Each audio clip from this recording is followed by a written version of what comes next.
You are the product of a massacre. 250 million contenders, one survivor. No silver medals.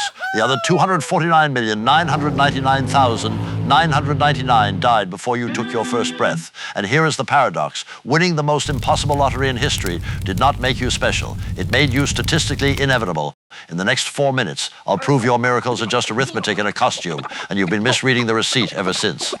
Congratulations!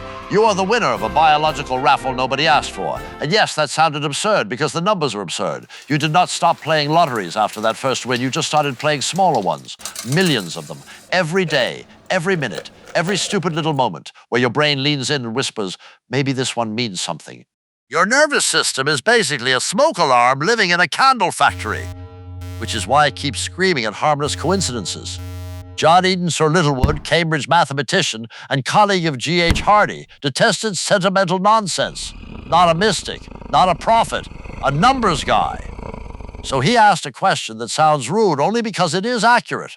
What counts as a miracle? His answer was brutally unromantic, a 1 in a million event. And once you define miracle that way, the whole thing stops looking sacred and starts looking statistical. If your brain processes about 1 event per second while awake, that is roughly 30,000 events a day. Do that for a little over a month and you have close to 1 million chances. That means 1 miracle a month is not a miracle. It is bookkeeping. The universe is not sending you a text. It is just doing arithmetic in the dark. So now the question gets uglier. If improbable things happen constantly, why do a few of them feel chosen? Why does one coincidence hit like a message while 999,997 vanish without a sound? Because math is cold. Your brain is not. Your brain is a pattern detection machine built for survival, not for spiritual poetry. A rustle in the grass could be wind, or it could be something that wanted to eat your face. The brains that noticed too late did not leave descendants. That is how apophenia works. It is the habit of seeing patterns in noise, and your brain is very, very proud of it. It frames the 3 interesting moments and ignores the million boring ones. Then it calls that intuition.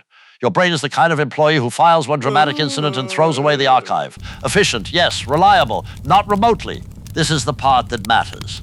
Littlewood's Law does not just explain why miracles happen. It explains why the wrong ones feel most real. The more emotionally charged the event, the more your mind flags it as signal.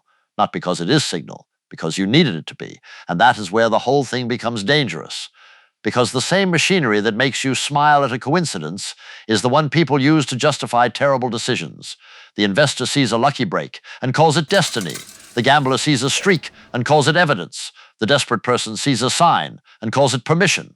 The brain loves a pattern so much it will autograph a random stain, especially if it can sell the stain as meaning. I read Littlewood for the first time and had the unpleasant experience of being correct about humanity.